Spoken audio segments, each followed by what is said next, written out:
1. Call from Canaan. Trouble on Tularusa Creek. A warning to send cold fear along the spine of any man who was raised in that isolated backcountry, called Canaan, that lies between Tularusa and Black River. To send him racing back to that swamp-bordered region, wherever the word might reach him. It was only a whisper from the withered lips of a shuffling black crone, who vanished among the throng before I could seize her. But it was enough. No need to seek confirmation. No need to inquire by what mysterious, black folk way the word had come to her. No need to inquire what obscure forces worked to unseal those wrinkled lips to a Black River man. It was enough that the warning had been given and understood. Understood?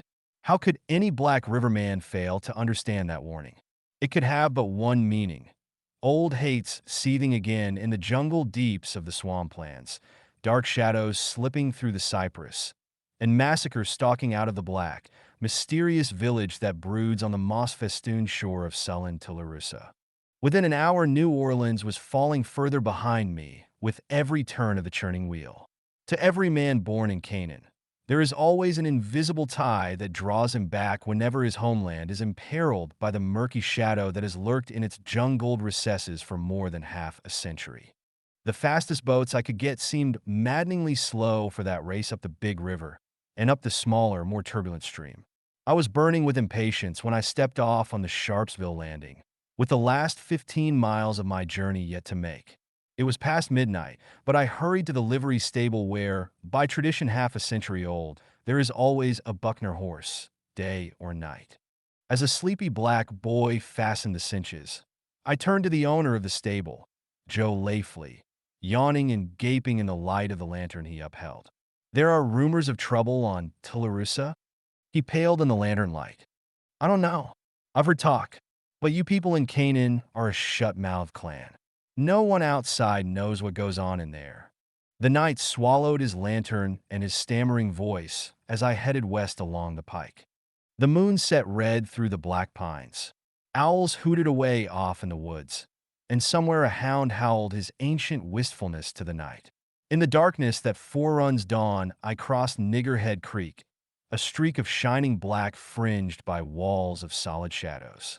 My horse's hoofs splashed through the shallow water and clinked on the wet stones, startlingly loud in the stillness. Beyond Niggerhead Creek began the country men called Canaan, heading in the same swamp, miles to the north, that gives birth to Tularusa.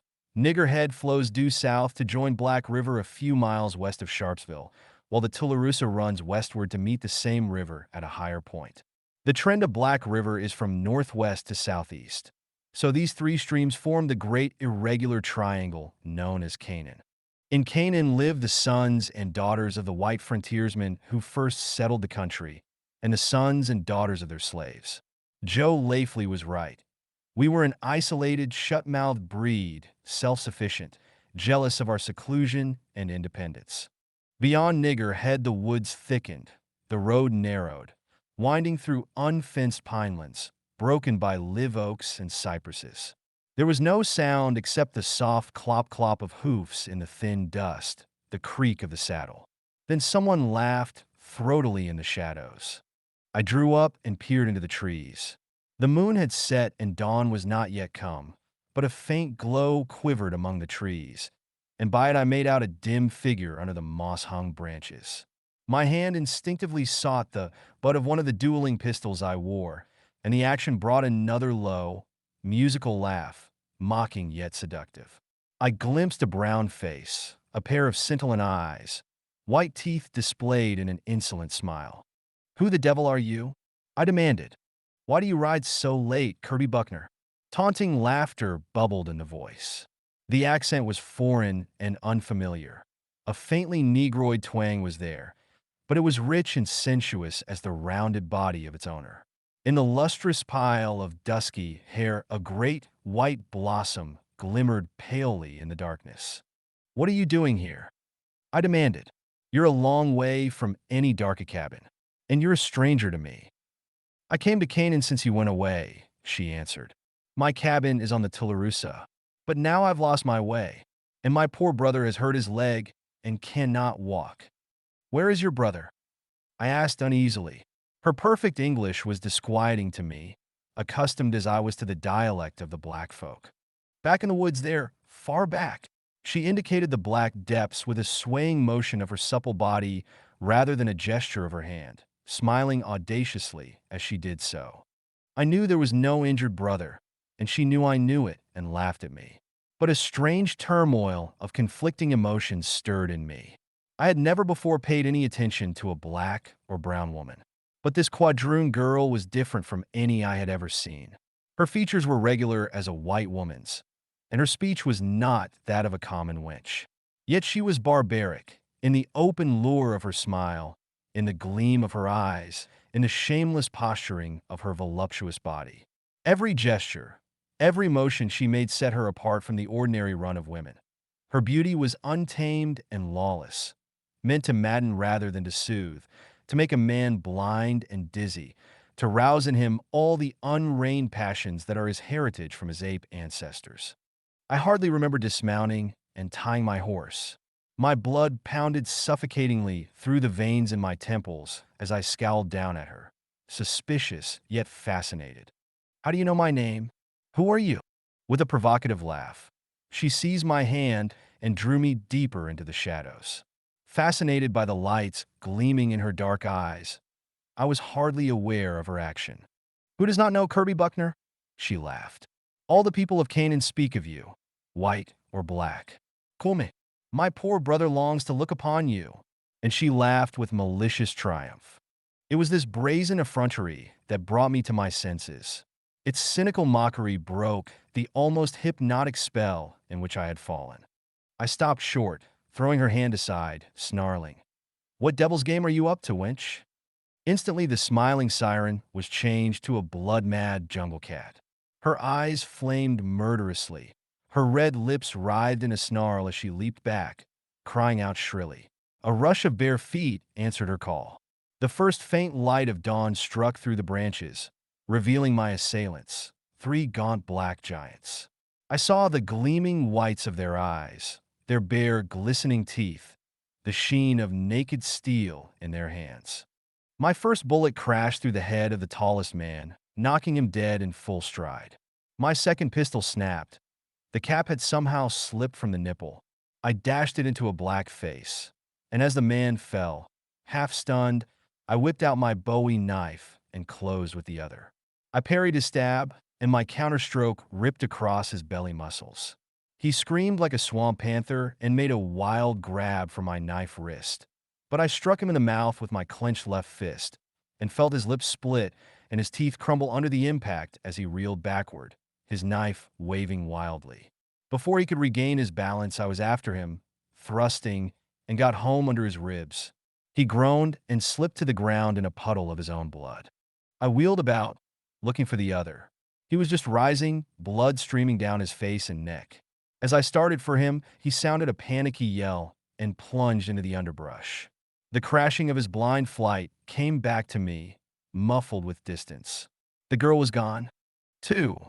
The stranger on Tularusa. The curious glow that had first showed me the quadroon girl had vanished. In my confusion, I had forgotten it. But I did not waste time on vain conjecture as to its source as I groped my way back to the road. Mystery had come to the pinelands, and a ghostly light that hovered among the trees was only part of it. My horse snorted and pulled against his tether, frightened by the smell of blood that hung in the heavy damp air. Hoofs clattered down the road, forms bulked in the growing light. Voices challenged. "Who's that? Step out and name yourself before we shoot." "Hold on, Esau," I called. "It's me, Kirby Buckner." "Kirby Buckner, by thunder," ejaculated Esau McBride, lowering his pistol. The tall, rangy forms of the other riders loomed behind him. "We heard a shot," said McBride. "We was riding patrol on the roads around Grimesville like we've been riding every night for a week now, ever since they killed Ridge Jackson." "Who killed Ridge Jackson?" "The swamp niggers. That's all we know. Ridge come out of the woods early one morning and knocked at Captain Sorley's door. Captain says he was the color of ashes. He hollered for the captain for God's sake to let him in. He had something awful to tell him. Well, the captain started down to open the door, But before he got down the stairs, he heard an awful row among the dogs outside, and a man screamed he reckoned was Ridge. And when he got to the door, there wasn't nothing but a dead dog laying in the yard with his head knocked in, and the others all going crazy. They found Ridge later, out in the pines a few hundred yards from the house. From the way the ground and the bushes was tore up, he'd been dragged that far by 4 or 5 men. Maybe they got tired of hauling him along. Anyway, they beat his head into a pulp and left him laying there. "I'll be damned," I muttered. "Well, there's a couple of niggers lying back there in the brush. I want to see if you know them." "I don't." A moment later, we were standing in the tiny glade, now white in the growing dawn. A black shape sprawled on the matted pine needles, his head in a pool of blood and brains. There were wide smears of blood on the ground and bushes on the other side of the little clearing, but the wounded black was gone. McBride turned the carcass with his foot. "One of them niggers that came in with Saul Stark," he muttered. "Who the devil's that?" I demanded. "Strange nigger that moved in since he went down the river last time. Come from South Carolina, he says. Lives in that old cabin in the neck. You know, the shack where Colonel Reynolds' niggers used to live. Suppose you ride on to Grimesville with me, Esau," I said, "and tell me about this business as we ride. The rest of you might scout around and see if you can find a wounded nigger in the brush." They agreed without question. The Buckners have always been tacitly considered leaders in Canaan, and it came natural for me to offer suggestions. Nobody gives orders to white men in Canaan. "I reckoned you'd be showing up soon," opined McBride, as we rode along the widening road. "You usually manage to keep up with what's happening in Canaan." "What is happening?" I inquired. "I don't know anything." An old black woman dropped me the word in New Orleans that there was trouble. Naturally, I came home as fast as I could. 3 strange niggers waylaid me. I was curiously disinclined to mention the woman. "And now you tell me somebody killed Ridge Jackson. What's it all about?" "The swamp niggers killed Ridge to shut his mouth," announced McBride. "That's the only way to figure it. They must have been close behind him when he knocked on Captain Sorley's door. Ridge worked for Captain Sorley most of his life. He thought a lot of the old man.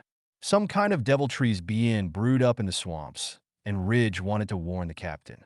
That's the way I figure it." "Warn him about what?" "We don't know," confessed McBride. "That's why we're all on edge. It must be an uprising." That word was enough to strike chill fear into the heart of any Canaan dweller. The blacks had risen in 1845, and the red terror of that revolt was not forgotten, nor the 3 lesser rebellions before it, when the slaves rose and spread fire and slaughter from Tularosa to the shores of Black River. The fear of a black uprising lurked forever in the depths of that forgotten backcountry. The very children absorbed it in their cradles. "What makes you think it might be an uprising?" I asked. "The niggers have all quit the fields, for one thing. They've all got business in Goshen. I ain't seen a nigger nigh Grimesville for a week. The town niggers have pulled out. In Canaan, we still draw a distinction born in antebellum days. Town niggers are descendants of the house servants of the old days, and most of them live in or near Grimesville. There are not many, compared to the mass of swamp niggers who dwell on tiny farms along the creeks and the edge of the swamps, or in the black village of Goshen, on the Tularosa. They are descendants of the field hands of other days, and, untouched by the mellow civilization which refined the natures of the house servants, they remain as primitive as their African ancestors. Where have the town niggers gone?" I asked. "Nobody knows. They lit out a week ago, probably hiding down on Black River. If we win, they'll come back. If we don't, they'll take refuge in Sharpsville." I found his matter-of-factness a bit ghastly, as if the actuality of the uprising were an assured fact. "Well, what have you done?" I demanded. "Ain't much we could do," he confessed. "The niggers ain't made no open move outside of killing Ridge Jackson, and we couldn't prove who done that or why they done it. They ain't done nothing but clear out. But that's mighty suspicious. We can't keep from thinking Saul Stark's behind it." "Who is this fellow?" I asked. "I told you all I know already. He got permission to settle in that old deserted cabin on the neck. A great big black devil that talks better English than I like to hear a nigger talk. But he was respectful enough. He had 3 or 4 big South Carolina bucks with him, and a brown wench which we don't know whether she's his daughter, sister, wife, or what. He ain't been into Grimesville, but that one time, and a few weeks after he came to Canaan, the niggers begun acting curious. Some of the boys wanted to ride over to Goshen and have a showdown, but that's taking a desperate chance. I knew he was thinking of a ghastly tale told us by our grandfathers of how a punitive expedition from Grimesville was once ambushed and butchered among the dense thickets that masked Goshen, then a rendezvous for runaway slaves, while another red-handed band devastated Grimesville, left defenseless by that reckless invasion. Might take all the men to get Saul Stark, said McBride, and we don't dare leave the town unprotected. But we'll soon have to. Hello, what's this? We had emerged from the trees, and were just entering the village of Grimesville, the community center of the white population of Canaan. It was not pretentious. Log cabins, neat and whitewashed, were plentiful enough. Small cottages clustered about big, old-fashioned houses which sheltered the rude aristocracy of that backwoods democracy. All the planter families lived in town. The country was occupied by their tenants and by the small independent farmers, white and black. A small log cabin stood near the point where the road wound out of the deep forest. Voices emanated from it, in accents of menace, and a tall, lanky figure, rifle in hand, stood at the door. "Howdy, Esau," this man hailed us. "By golly, if it ain't Kirby Buckner. Glad to see you, Kirby." "What's up, Dick?" asked McBride. "Got a nigger in the shack trying to make him talk." Bill Reynolds seen him sneak in past the edge of town about daylight and nabbed him. "Who is it?" I asked. "Tope Sorley. John Willoughby's gone after a black snake." With a smothered oath, I swung off my horse and strode in, followed by McBride. Half a dozen men in boots and gun belts clustered about a pathetic figure cowering on an old, broken buck. Tope Sorley, his forebears had adopted the name of the family that owned them in slave days, was a pitiable sight just then. His skin was ashy, his teeth chattered spasmodically, and his eyes seemed to be trying to roll back into his head. "Here's Kirby," ejaculated one of the men as I pushed my way through the group. "I'll bet he'll make this coon talk." "Here comes John with the black snake," shouted someone, and a tremor ran through Tope Sorley's shivering body. I pushed aside the butt of the ugly whip thrust eagerly into my hand. "Tope," I said, "you've worked one of my father's farms for years. Has any Buckner ever treated you any way but square?" "No, Sue," came faintly. "Then what are you afraid of? Why don't you speak up? Something's going on in the swamps. You know, and I want you to tell us why the town niggers have all run away, why Ridge Jackson was killed, why the swamp niggers are acting so mysteriously. And what kind of devilment that cussed Saul Stark's cooking up over on Tulusa," shouted one of the men.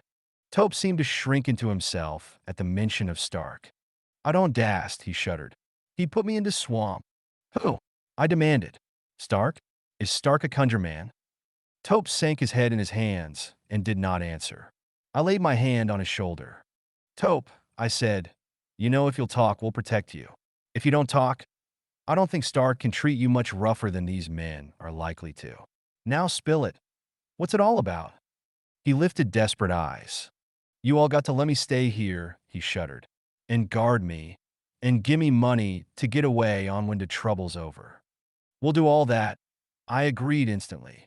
"You can stay right here in this cabin until you're ready to leave for New Orleans or wherever you want to go." He capitulated, collapsed, and words tumbled from his livid lips. "Saul Stark's a conjure man. He come here because it's way off in backcountry. He aimed to kill all the white folks in Canaan." A growl rose from the group, such a growl as rises unbidden from the throat of the wolf pack that scents peril. "He aimed to make hisself king of Canaan. He sent me to spy this morning to see if Mr. Kirby got through. He sent men to waylay him on the road, 'cause he knowed Mr. Kirby was coming back to Canaan. Niggers making voodoo on Tularusa for weeks now. Ridge Jackson was going to tell Captain Sorley.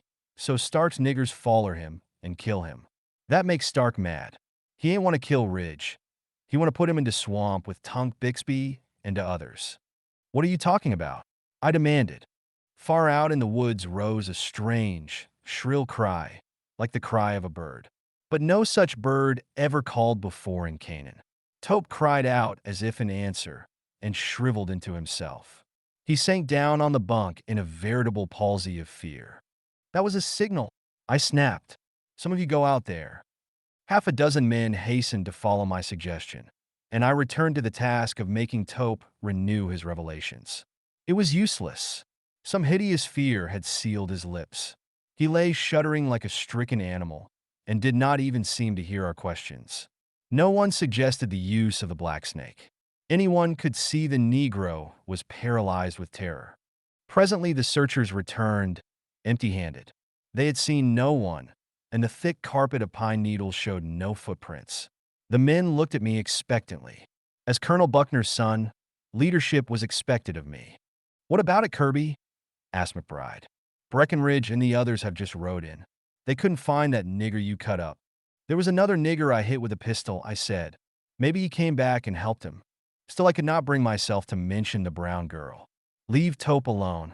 Maybe he'll get over his scare after a while. Better keep a guard in the cabin all the time. The swamp niggers may try to get him as they got Ridge Jackson. Better scour the roads around the town. Esau. There may be some of them hiding in the woods." "I will. I reckon you'll want to be getting up to the house now and seeing your folks." "Yes. And I want to swap these toys for a couple of .44s. Then I'm going to ride out and tell the country people to come into Grimesville. If it's to be an uprising, we don't know when it will commence." "You're not going alone," protested McBride. "I'll be all right," I answered impatiently. "All this may not amount to anything, but it's best to be on the safe side. That's why I'm going after the country folks. No, I don't want anybody to go with me. Just in case the niggers do get crazy enough to attack the town, you'll need every man you've got. But if I can get hold of some of the swamp niggers and talk to them, I don't think there'll be any attack." "You won't get a glimpse of them," McBride predicted. "Drie shadows over Canaan." It was not yet noon when I rode out of the village westward along the old road. Thick woods swallowed me quickly. Dense walls of pines marched with me on either hand, giving way occasionally to fields enclosed with straggling rail fences, with the log cabins of the tenants or owners close by, with the usual litters of tow-headed children and lank hound dogs. Some of the cabins were empty. The occupants, if white, had already gone into Grimesville. If black, they had gone into the swamps or fled to the hidden refuge of the town niggers, according to their affiliations. In any event, the vacancy of their hovels was sinister in its suggestion. A tense silence brooded over the pinelands, broken only by the occasional wailing call of a plowman.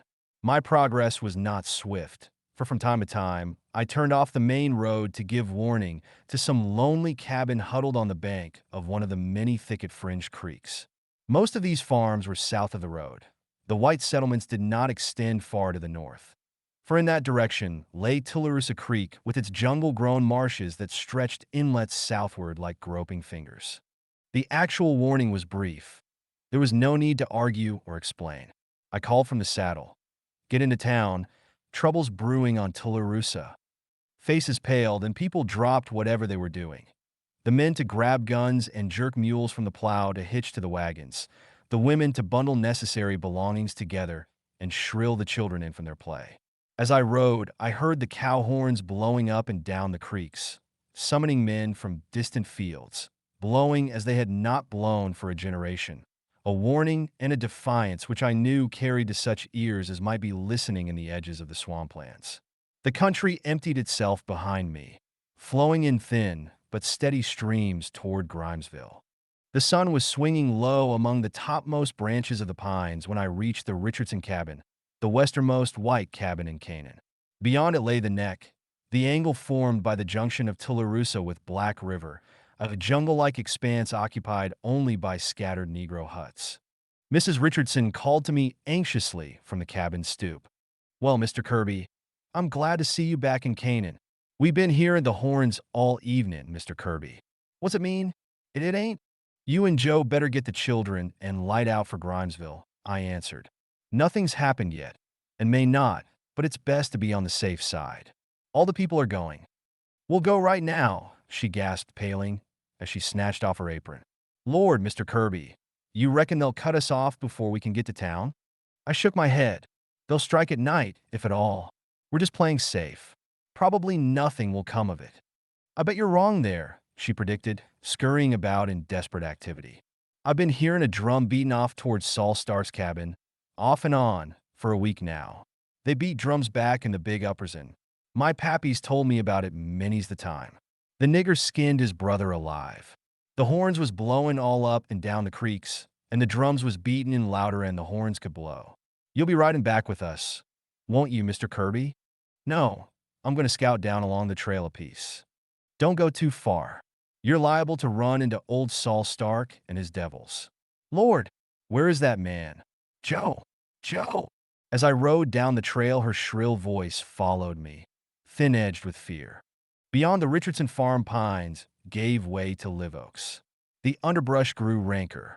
A scent of rotting vegetation impregnated the fitful breeze. Occasionally, I sighted a nigger hut, half hidden under the trees, but always it stood silent and deserted. Empty nigger cabins meant but one thing. The blacks were collecting at Goshen, some miles to the east on the Tularosa, and that gathering, too, could have but one meaning. My goal was Saul Stark's hut. My intention had been formed when I heard Tope Sorley's incoherent tale. There could be no doubt that Saul Stark was the dominant figure in this web of mystery. With Saul Stark, I meant a deal. That I might be risking my life was a chance any man must take who assumes the responsibility of leadership.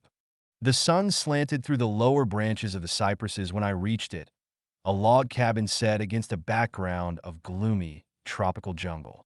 A few steps beyond it began the uninhabitable swamp in which Tularosa emptied its murky current in a black river.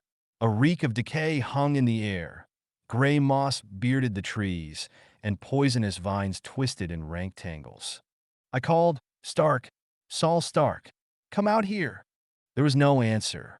A primitive silence hovered over the tiny clearing. I dismounted, tied my horse, and approached the crude, heavy door. Perhaps this cabin held a clue to the mystery of Saul Stark. At least it doubtless contained the implements and paraphernalia of his noisome craft.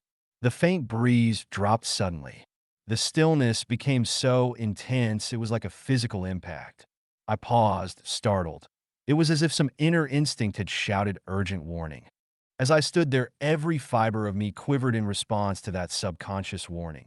Some obscure, deep-hidden instinct sensed peril, as a man senses the presence of the rattlesnake in the darkness, or the swamp panther crouching in the bushes. I drew a pistol, sweeping the trees and bushes, but saw no shadow or movement to betray the ambush I feared. But my instinct was unerring. What I sensed was not lurking in the woods about me. It was inside the cabin, waiting. Trying to shake off the feeling, and irked by a vague half-memory that kept twitching at the back of my brain, I again advanced. And again I stopped short, with one foot on the tiny stoop and a hand half-advanced to pull open the door. A chill shivering swept over me, a sensation like that which shakes a man to whom a flicker of lightning has revealed the black abyss into which another blind step would have hurled him. For the first time in my life, I knew the meaning of fear. I knew that black horror lurked in that sullen cabin under the moss-bearded cypresses, a horror against which every primitive instinct that was my heritage cried out in panic. And that insistent half-memory woke suddenly. It was the memory of a story of how voodoo men leave their huts guarded in their absence by a powerful juju spirit to deal madness and death to the intruder. White men ascribed such deaths to superstitious fright and hypnotic suggestion. But in that instant I understood my sense of lurking peril. I comprehended the horror that breathed like an invisible mist from that accursed hut. I sensed the reality of the juju, of which the grotesque wooden images which voodoo men place in their huts are only a symbol. Saul Stark was gone, but he had left a presence to guard his hut. I backed away, sweat beading the backs of my hands. Not for a bag of gold would I have peered into the shuttered windows or touched that unbolted door.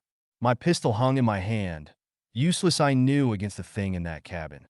What it was I could not know, but I knew it was some brutish, soulless entity drawn from the black swamps by the spells of voodoo. Men and the natural animals are not the only sentient beings that haunt this planet. There are invisible things, black spirits of the deep swamps and the slimes of the riverbeds. The Negroes know of them. My horse was trembling like a leaf, and he shouldered close to me as if seeking security in bodily contact. I mounted and reined away, fighting a panicky urge to strike in the spurs and bolt madly down the trail. I breathed an involuntary sigh of relief as the somber clearing fell away behind me and was lost from sight. I did not, as soon as I was out of sight of the cabin, revile myself for a silly fool. My experience was too vivid in my mind. It was not cowardice that prompted my retreat from that empty hut. It was the natural instinct of self-preservation, such as keeps a squirrel from entering the lair of a rattlesnake. My horse snorted and shied violently. A gun was in my hand before I saw what had startled me. Again, a rich, musical laugh taunted me. She was leaning against a bent tree trunk, her hands clasped behind her sleek head, insolently posing her sensuous figure. The barbaric fascination of her was not dispelled by daylight. If anything, the glow of the low-hanging sun enhanced it. "Why did you not go into the juju cabin, Kirby Buckner?" she mocked, lowering her arms and moving insolently out from the tree. She was clad as I had never seen a swamp woman or any other woman dressed.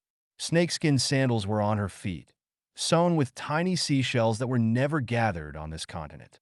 A short silken skirt of flaming crimson molded her full hips and was upheld by a broad bead-worked girdle. Barbaric anklets and armlets clashed as she moved, heavy ornaments of crudely hammered gold that were as African as her loftily piled coiffure. Nothing else she wore, and on her bosom, between her arching breasts, I glimpsed the faint lines of tattooing on her brown skin. She posed derisively before me, not in allure but in mockery. Triumphant malice blazed in her dark eyes. Her red lips curled with cruel mirth. Looking at her, then, I found it easy to believe all the tales I had heard of torture and mutilations inflicted by the women of savage races on wounded enemies. She was alien, even in this primitive setting. She needed a grimmer, more bestial background, a background of steaming jungle, reeking black swamps, flaring fires and cannibal feasts, and the bloody altars of abysmal tribal gods. Kirby Buckner. She seemed to caress the syllables with her red tongue. Yet the very intonation was an obscene insult. "Why did you not enter Saul Stark's cabin? It was not locked. Did you fear what you might see there? Did you fear you might come out with your hair, white like an old man's, and the drooling lips of an imbecile? What's in that hut?" I demanded. She laughed in my face and snapped her fingers with a peculiar gesture. "One of the ones which come oozing like black mist out of the night, when Saul Stark beats the juju drum and shrieks the black incantation to the gods that crawl on their bellies in the swamp. What is he doing here?" The black folk were quiet until he came. Her red lips curled disdainfully. "Those black dogs? They are his slaves. If they disobey, he kills them or puts them in the swamp. For long we have looked for a place to begin our rule. We have chosen Canaan. You whites must go. And since we know that white people can never be driven away from their land, we must kill you all." It was my turn to laugh, grimly. "They tried that back in 45. They did not have Saul Stark to lead them then," she answered calmly. "Well, suppose they won? Do you think that would be the end of it? Other white men would come into Canaan and kill them all." "They would have to cross water," she answered. "We can defend the rivers and creeks. Saul Stark will have many servants in the swamps to do his bidding. He will be king of Black Canaan. No one can cross the waters to come against him. He will rule his tribe, as his fathers ruled their tribes in the ancient land." "Mad as a loon," I muttered. Then curiosity impelled me to ask, "Who is this fool? What are you to him?" "He is the son of a Congo witch finder, and he is the greatest voodoo priest out of the ancient land," she answered, laughing at me again. You shall learn who I am tonight in the swamp, in the house of Damballa." "Yes," I grunted. "What's to prevent me from taking you into Grimesville with me? You know the answers to questions I'd like to ask." Her laughter was like the slash of a velvet whip. "You drag me to the village of the whites? Not all death and hell could keep me from the dance of the skull, tonight in the house of Damballa. You are my captive already." She laughed derisively as I started and glared into the shadows about me. "No one is hiding there. I am alone, and you are the strongest man in Canaan. Even Saul Stark fears you, for he sent me with 3 men to kill you before you could reach the village. Yet you are my captive. I have but to beckon, so she crooked a contemptuous finger, and you will follow to the fires of Damballa and the knives of the torturers. I laughed at her, but my mirth rang hollow. I could not deny the incredible magnetism of this brown enchantress. It fascinated and impelled, drawing me toward her, beating at my willpower. I could not fail to recognize it any more than I could fail to recognize the peril in the juju hut. My agitation was apparent to her, for her eyes flashed with unholy triumph. Black men are fools, all but Saul Stark, she laughed. White men are fools, too. I am the daughter of a white man who lived in the hut of a black king and mated with his daughters. I know the strength of white men and their weakness. I failed last night when I met you in the woods, but now I cannot fail. Savage exultation thrummed in her voice. By the blood in your veins, I have snared you. The knife of the man you killed scratched your hand. 7 drops of blood that fell on the pine needles have given me your soul. I took that blood, and Saul Stark gave me the man who ran away. Saul Stark hates cowards. With his hot, quivering heart and 7 drops of your blood, Kirby Buckner. Deep in the swamps, I have made such magic as none but a bride of Damballa can make. Already you feel its urge. Oh, you are strong. The man you fought with the knife died less than an hour later. But you cannot fight me. Your blood makes you my slave. I have put a conjurement upon you. By heaven, it was not mere madness she was mouthing. Hypnotism, magic, call it what you will, I felt its onslaught on my brain and will, a blind, senseless impulse that seemed to be rushing me against my will to the brink of some nameless abyss. I have made a charm you cannot resist, she cried. When I call you, you will come. Into the deep swamps you will follow me. You will see the dance of the skull, and you will see the doom of a poor fool who sought to betray Saul Stark, who dreamed he could resist the call of Damballa when it came. Into the swamp he goes tonight, with Tunk Bixby and the other 4 fools who oppose Saul Stark. You shall see that. You shall know and understand your own doom. And then you too shall go into the swamp, into darkness and silence deep as the darkness of night Africa. But before the darkness engulfs you, there will be sharp knives and little fires. Oh, you will scream for death, even for the death that is beyond death. With a choking cry, I whipped out a pistol and leveled it full at her breast. It was cocked, and my finger was on the trigger. At that range, I could not miss. But she looked full into the black muzzle and laughed in wild peals that froze the blood in my veins. And I sat there like an image pointing a pistol. I could not fire. A frightful paralysis gripped me.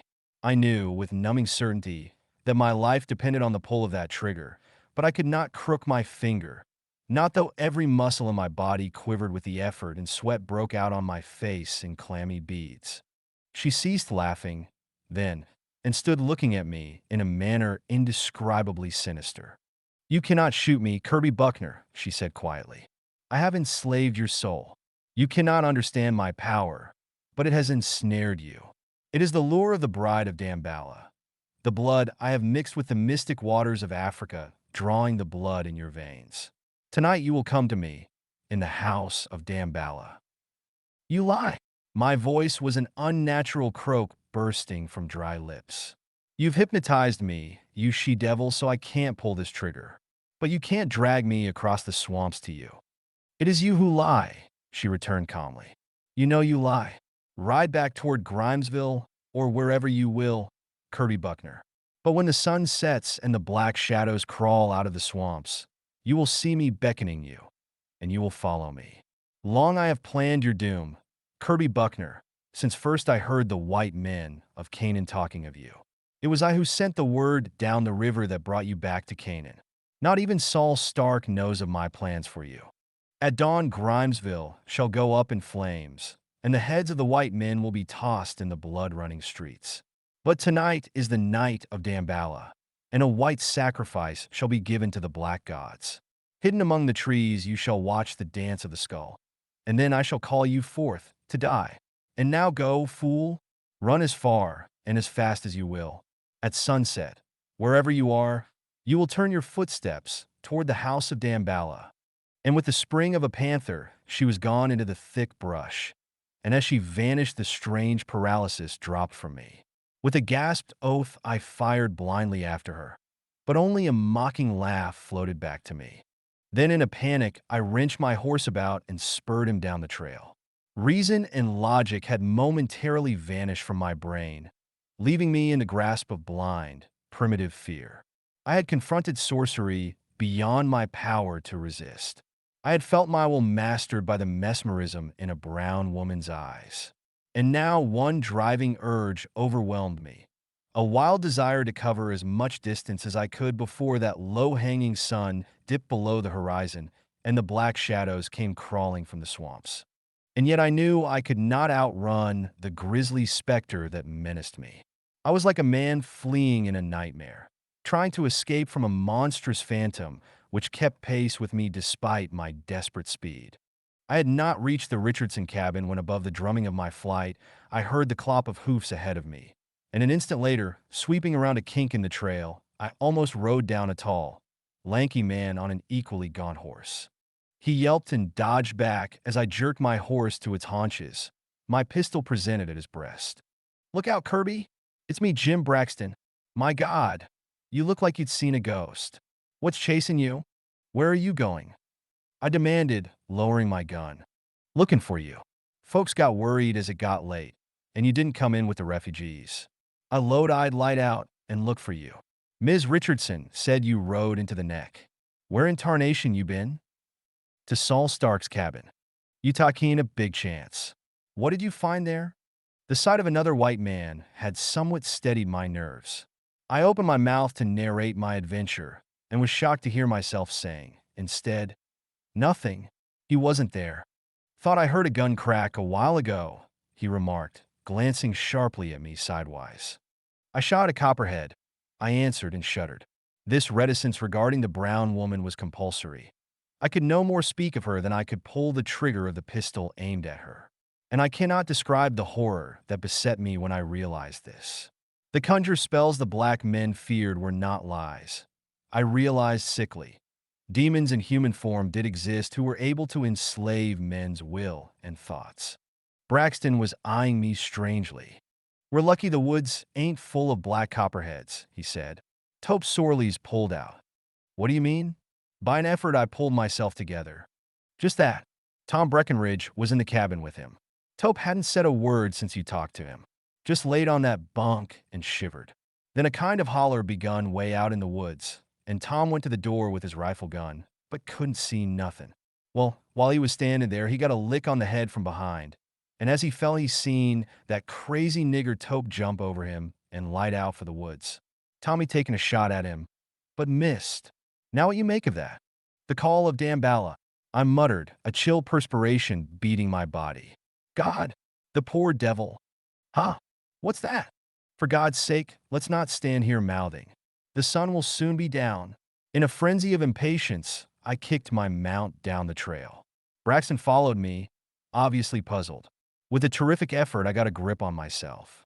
How madly fantastic it was that Kirby Buckner should be shaking in the grip of unreasoning terror. It was so alien to my whole nature that it was no wonder Jim Braxton was unable to comprehend what ailed me. "Tope didn't go of his own free will," I said. "That call was a summons he couldn't resist. Hypnotism, black magic, voodoo, whatever you want to call it, Saul Stark has some damnable power that enslaves men's willpower. The blacks are gathered somewhere in the swamp for some kind of a devilish voodoo ceremony, which I have reason to believe will culminate in the murder of Tope Sorley. We got to get to Grimesville if we can. I expect an attack at dawn." Braxton was pale in the dimming light. He did not ask me where I got my knowledge. "We'll lick 'em when they come, but it'll be a slaughter." I did not reply. My eyes were fixed with savage intensity on the sinking sun, and as it slid out of sight behind the trees, I was shaken with an icy tremor. In vain I told myself that no occult power could draw me against my will. If she had been able to compel me, why had she not forced me to accompany her from the glade of the Juju hut? A grisly whisper seemed to tell me that she was but playing with me, as a cat allows a mouse almost to escape, only to be pounced upon again. "Kirby, What's the matter with you? I scarcely heard Braxton's anxious voice. You're sweating and shaking like you had the agues. What? Hey, what you stopping for? I had not consciously pulled on the rein, but my horse halted and stood trembling and snorting before the mouth of a narrow trail which meandered away at right angles from the road we were following, a trail that led north. Listen, I hissed tensely. What is it? Braxton drew a pistol. The brief twilight of the pinelands was deepening into dusk. Don't you hear it? I muttered. Drums. Drums beating in Goshen. I don't hear nothing, he mumbled uneasily. If they was beating drums in Goshen, you couldn't hear him this far away. Look there! My sharp, sudden cry made him start. I was pointing down the dim trail, at the figure which stood there in the dusk less than 100 yards away. There in the dusk I saw her, even made out the gleam of her strange eyes, the mocking smile on her red lips. Saul Stark's brown wench, I raved, tearing at my scabbard. My God, man, are you stone blind? Don't you see her? I don't see nobody, he whispered, livid. What are you talking about, Kirby?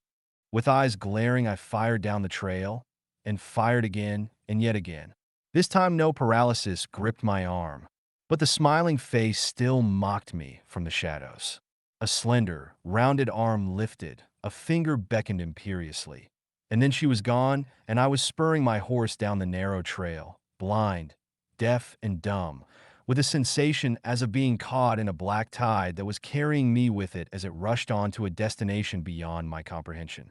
Dimly, I heard Braxton's urgent yells, and then he drew up beside me with a clatter of hoofs and grabbed my reins, setting my horse back on its haunches. I remember striking at him with my gun barrel, without realizing what I was doing. All the black rivers of Africa were surging and foaming within my consciousness, roaring into a torrent that was sweeping me down to engulf me in an ocean of doom. Kirby, are you crazy? This trail leads to Goshen. I shook my head dazedly. The foam of the rushing waters swirled in my brain, and my voice sounded far away. Go back. Ride for Grimesville. I'm going to Goshen. Kirby, you're mad. Mad or sane, I'm going to Goshen this night. I answered dully. I was fully conscious. I knew what I was saying and what I was doing. I realized the incredible folly of my action, and I realized my inability to help myself. Some shred of sanity impelled me to try to conceal the grisly truth from my companion, to offer a rational reason for my madness. Saul Stark is in Goshen. He's the one who's responsible for all this trouble. I'm going to kill him. That will stop the uprising before it starts. He was trembling like a man with the ague. Then I'm going with you. You must go on to Grimesville and warn the people. I insisted, holding to sanity, but feeling a strong urge begin to seize me, an irresistible urge to be in motion, to be riding in the direction toward which I was so horribly drawn. They'll be on their guard, he said stubbornly.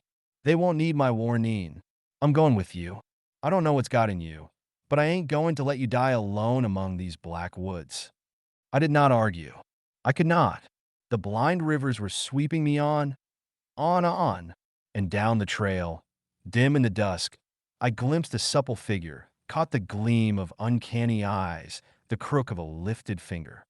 Then I was in motion, galloping down the trail, and I heard the drum of Braxton's horse's hoofs behind me. The dwellers in the swamp. Night fell, and the moon shone through the trees, blood red behind the black branches. The horses were growing hard to manage. They got more sense than us, Kirby, muttered Braxton. Panther, maybe. I replied absently, my eyes searching the gloom of the trail ahead. Nah, ain't. Closer we get to Goshen, the worse they get. And every time we swing nigh to a creek, they shy and snort.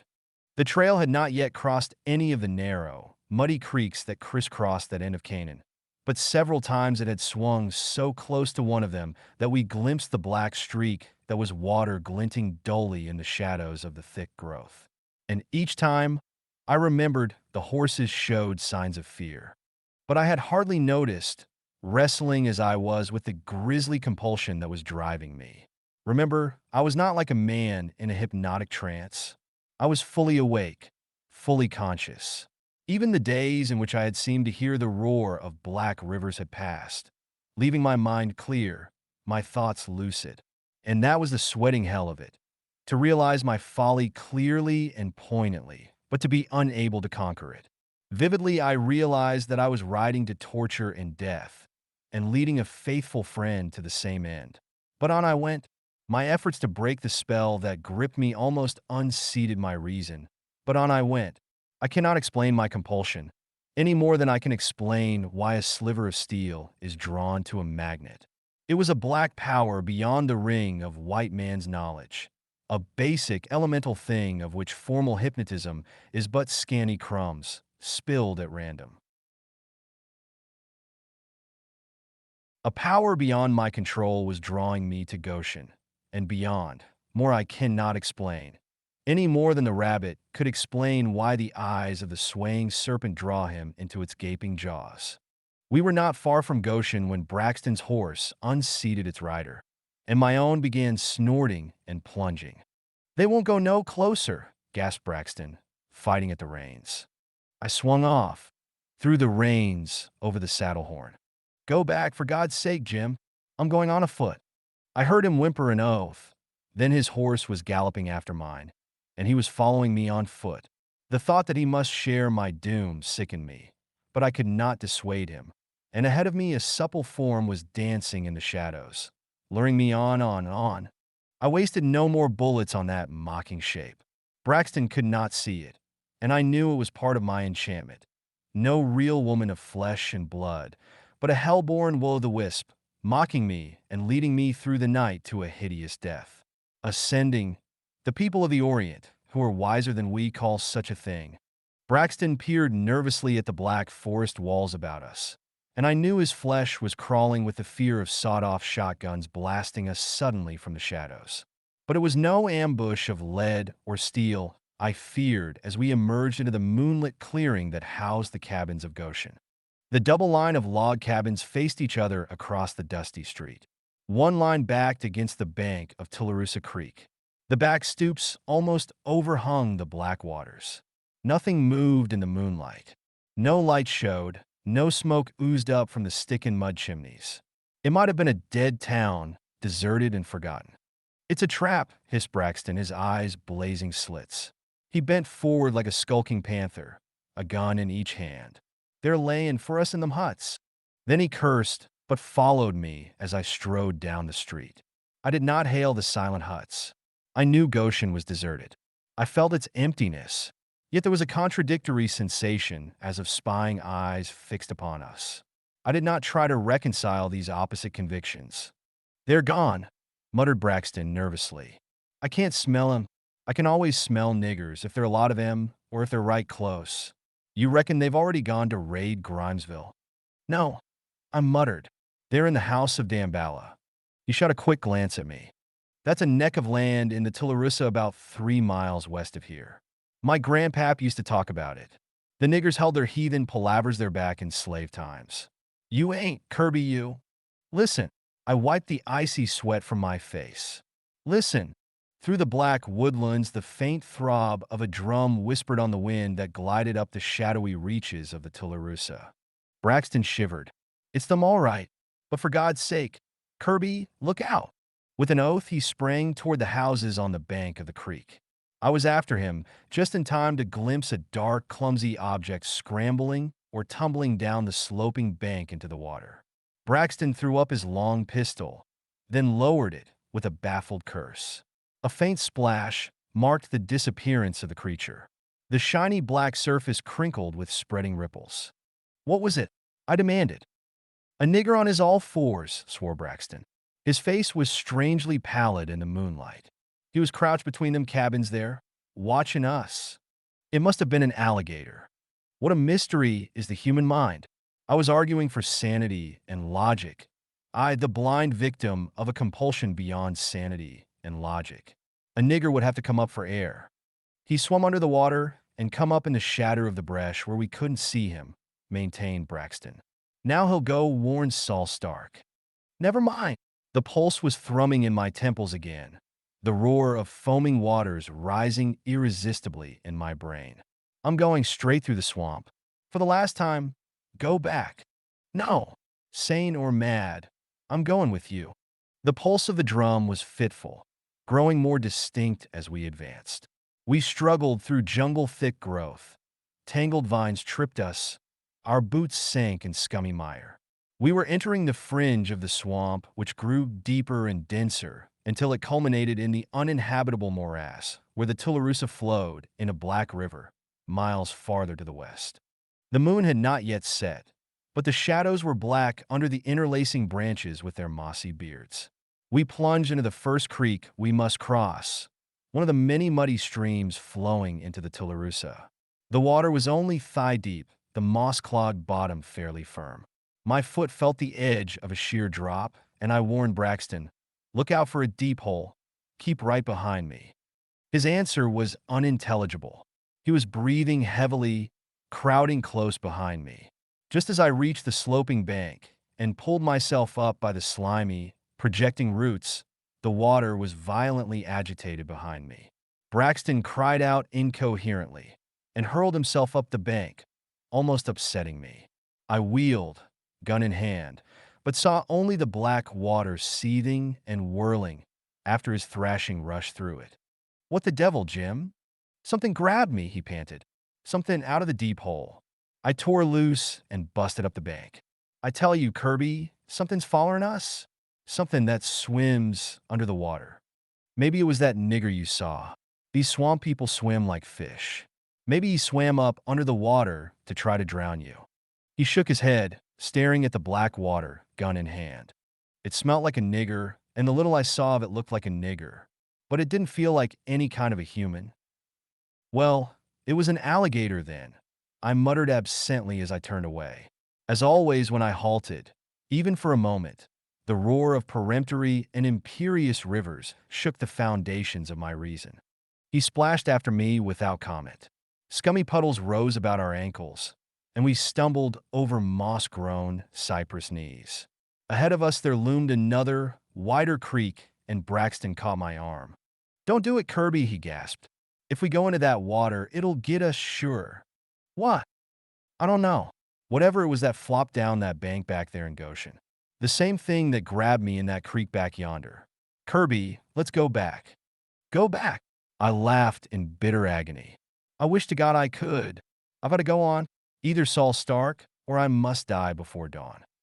He licked dry lips and whispered, "Go on, then.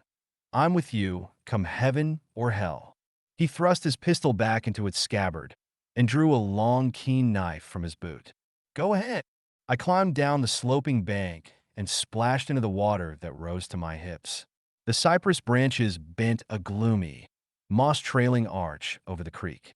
The water was black as midnight. Braxton was a blur, toiling behind me. I gained the first shelf of the opposite bank and paused, in water knee-deep, to turn and look back at him. Everything happened at once, then I saw Braxton halt short, staring at something on the bank behind me. He cried out, whipped out a gun, and fired just as I turned. In the flash of the gun, I glimpsed a supple form reeling backward, a brown face fiendishly contorted. Then in the momentary blindness that followed the flash, I heard Jim Braxton scream. Sight and brain cleared in time to show me a sudden swirl of the murky water, a round, black object breaking the surface behind Jim. And then Braxton gave a strangled cry and went under with a frantic thrashing and splashing. With an incoherent yell, I sprang into the creek, stumbled and went to my knees, almost submerging myself. As I struggled up, I saw Braxton's head, now streaming blood, break the surface for an instant, and I lunged toward it. It went under, and another head appeared in its place, a shadowy black head. I stabbed at it ferociously, and my knife cut only the blank water as the thing dipped out of sight. I staggered from the wasted force of the blow, and when I righted myself, the water lay unbroken about me. I called Jim's name, but there was no answer. Then panic laid a cold hand on me, and I splashed to the bank, sweating and trembling. With the water no higher than my knees, I halted and waited, for I knew not what. But presently, down the creek a short distance, I made out a vague object lying in the shallow water near the shore. I waded to it, through the clinging mud and crawling vines. It was Jim Braxton, and he was dead. It was not the wound in his head which had killed him.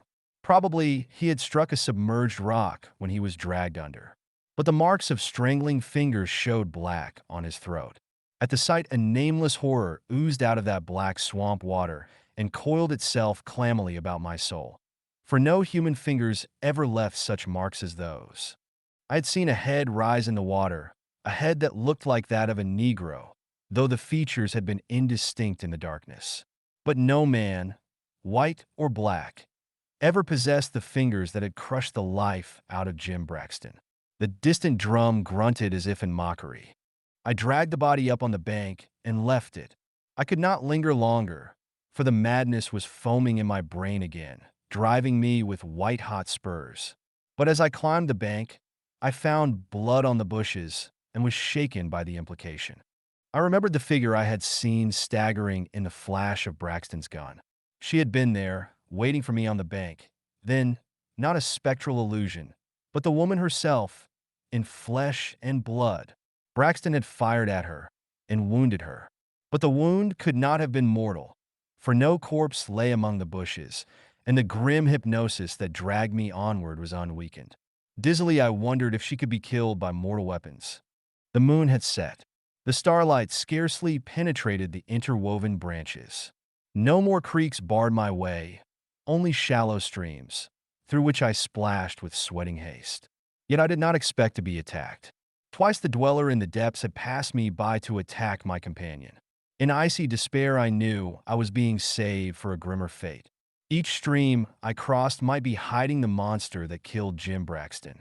Those creeks were all connected in a network of winding waterways. It could follow me easily, but my horror of it was less than the horror of the jungle-born magnetism that lurked in a witch woman's eyes. And as I stumbled through the tangled vegetation, I heard the drum rumbling ahead of me, louder and louder in demoniacal mockery. Then a human voice mingled with its mutter in a long-drawn cry of horror and agony that set every fiber of me quivering with sympathy. Sweat coursed down my clammy flesh. Soon my own voice might be lifted like that, under unnameable torture. But on I went, my feet moving like automatons, apart from my body, motivated by a will not my own. The drum grew loud, and a fire glowed among the black trees. Presently, crouching among the bushes, I stared across the stretch of black water that separated me from a nightmare scene. My halting there was as compulsory as the rest of my actions had been. Vaguely, I knew the stage for horror had been set, but the time for my entry upon it was not yet. When the time had come, I would receive my summons. A low, wooded island split the black creek, connected with the shore opposite me by a narrow neck of land. At its lower end, the creek split into a network of channels threading their way among hummocks and rotting logs and moss-grown, vine-tangled clumps of trees. Directly across from my refuge, the shore of the island was deeply indented by an arm of open, deep black water. Bearded trees walled a small clearing and partly hid a hut. Between the hut and the shore burned a fire that sent up weird, twisting snake tongues of green flames. Scores of black people squatted under the shadows of the overhanging branches. When the green fire lit their faces, it lent them the appearance of drowned corpses. In the midst of the glade stood a giant Negro, an awesome statue in black marble.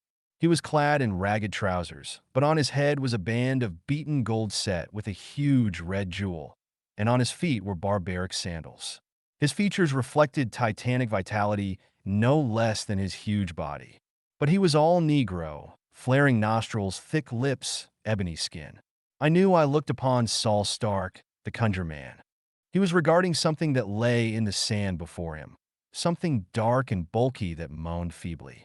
Presently, lifting his head, he rolled out a sonorous invocation across the black waters. From the blacks huddled under the trees, there came a shuddering response, like a wind wailing through midnight branches. Both invocation and response were framed in an unknown tongue, a guttural, primitive language. Again he called out, this time a curious high-pitched wail. A shuddering sigh swept the black people. All eyes were fixed on the dusky water. And presently an object rose slowly from the depths. A sudden trembling shook me. It looked like the head of a Negro. One after another it was followed by similar objects until 5 heads reared above the black, cypress-shadowed water. They might have been 5 Negroes submerged except for their heads, but I knew this was not so. There was something diabolical here. Their silence, motionlessness, their whole aspect was unnatural. From the trees came the hysterical sobbing of women, and someone whimpered a man's name. Then Saul Stark lifted his hands, and the 5 heads silently sank out of sight. Like a ghostly whisper, I seemed to hear the voice of the African witch. He puts them in the swamp. Stark's deep voice rolled out across the narrow water. And now the dance of the skull, to make the conjure sure. What had the witch said? Hidden among the trees you shall watch the dance of the skull.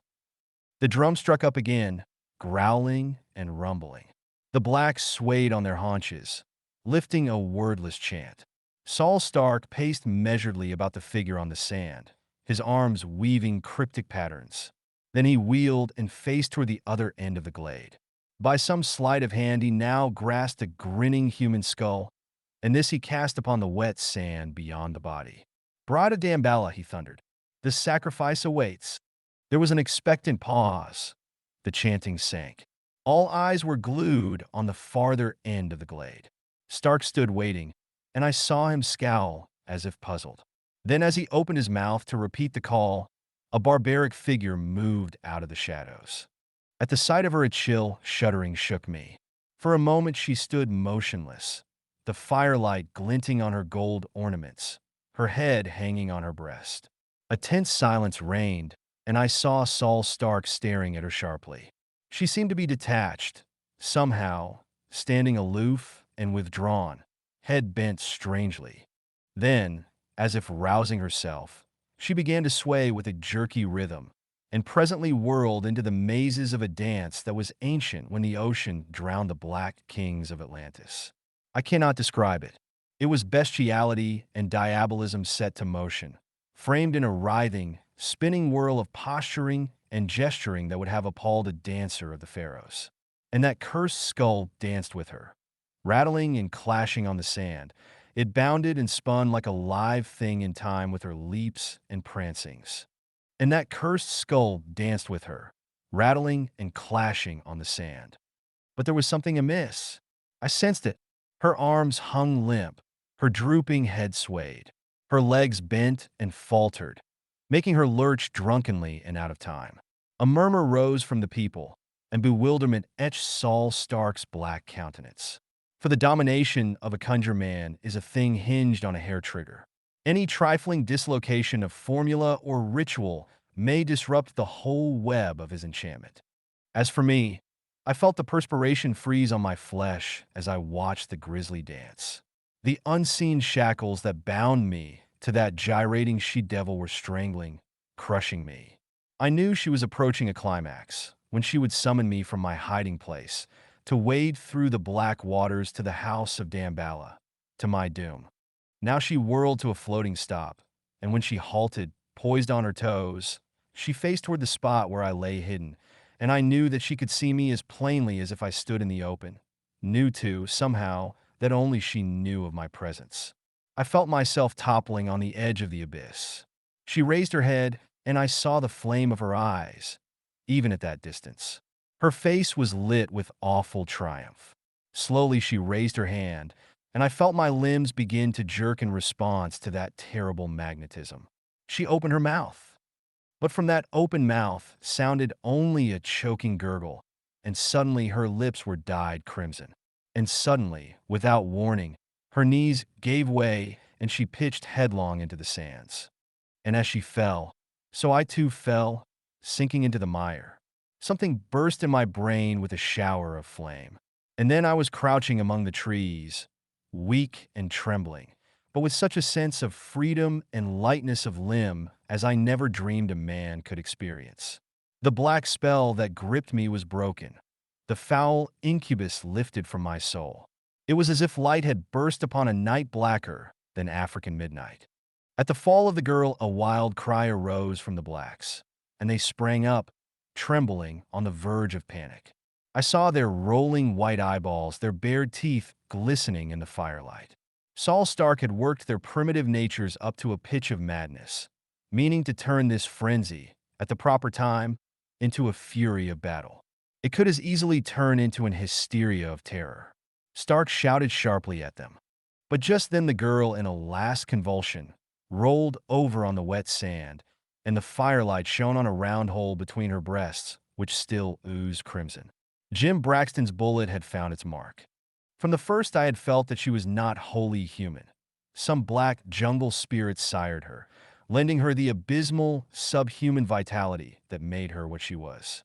She had said that neither death nor hell could keep her from the dance of the skull. And, shot through the heart and dying, she had come through the swamp from the creek where she had received her death wound to the house of Damballa. And the dance of the skull had been her death dance. Dazed as a condemned man, just granted a reprieve, at first I hardly grasped the meaning of the scene that now unfolded before me. The blacks were in a frenzy. In the sudden, and to them inexplicable, death of the sorceress, they saw a fearsome portent. They had no way of knowing that she was dying when she entered the glade. To them, their prophetess and priestess had been struck down under their very eyes by an invisible death. This was magic blacker than Saul Stark's wizardry, and obviously hostile to them. Like fear-maddened cattle, they stampeded. Howling, screaming, tearing at one another, they blundered through the trees, heading for the neck of land and the shore beyond. Saul Stark stood transfixed, heedless of them as he stared down at the brown girl, dead at last.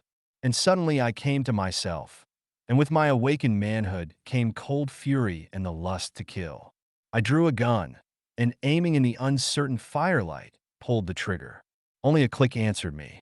The powder in the cap and ball pistols was wet. Saul Stark lifted his head and licked his lips.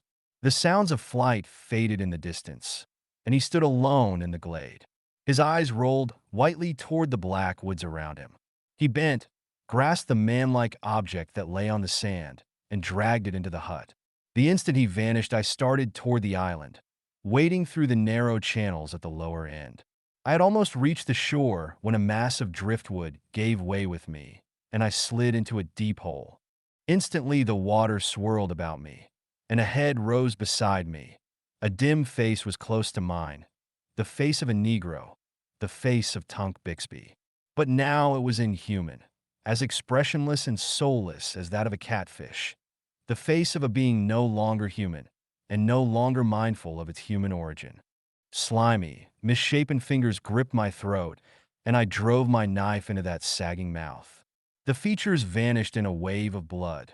Mutely the thing sank out of sight, and I hauled myself up the bank, under the thick bushes. Stark had run from his hut, a pistol in his hand. He was staring wildly about, alarmed by the noise he had heard, but I knew he could not see me. His ashy skin glistened with perspiration. He who had ruled by fear was now ruled by fear.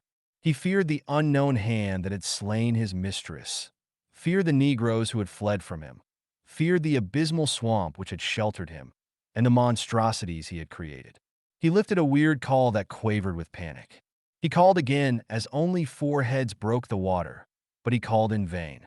But the 4 heads began to move toward the shore and the man who stood there. He shot them one after another. They made no effort to avoid the bullets. They came straight on, sinking one by one. He had fired 6 shots before the last head vanished. The shots drowned the sounds of my approach. I was close behind him when he turned at last. I know he knew me. Recognition flooded his face, and fear went with it, at the knowledge that he had a human being to deal with. With a scream, he hurled his empty pistol at me and rushed after it with a lifted knife. I ducked, parried his lunge, and countered with a thrust that bit deep into his ribs. He caught my wrist, and I gripped his, and then we strained, breast to breast. His eyes were like a mad dog's in the starlight, his muscles like steel cords. I ground my heel down on his bare foot, crushing the instep. He howled and lost balance, and I tore my knife hand free and stabbed him in the belly. Blood spurted, and he dragged me down with him. I jerked loose and rose, just as he pulled himself up on his elbow and hurled his knife. It sang past my ear, and I stamped on his breast. His ribs caved in under my heel. In a red killing haze, I knelt, jerked back his head, and cut his throat from ear to ear. There was a pouch of dry powder in his belt. Before I moved further, I reloaded my pistols. Then I went into the hut with a torch, and there I understood the Dune the Brown which had meant for me. Tope sorely lay moaning on a bunk. The transmutation that was to make him a mindless, soulless, semi-human dweller in the water was not complete, but his mind was gone. Some of the physical changes had been made. By what godless sorcery out of Africa's black abyss, I have no wish to know. His body was rounded and elongated, his legs dwarfed. His feet were flattened and broadened, his fingers horribly long and webbed. His neck was inches longer than it should be. His features were not altered, but the expression was no more human than that of a great fish. And there, but for the loyalty of Jim Braxton, lay Kirby Buckner. I placed my pistol muzzle against Tope's head in grim mercy and pulled the trigger. And so the nightmare closed, and I would not drag out the grisly narration. The white people of Canaan never found anything on the island except the bodies of Saul Stark and the brown woman. They think to this day that a swamp Negro killed Jim Braxton after he had killed the brown woman, and that I broke up the threatened uprising by killing Saul Stark. I'll let them think it. They will never know the shapes the black water of Tularusa hides. That is a secret I share with the cowed and terror-haunted black people of Goshen, and of it neither they nor I have ever spoken.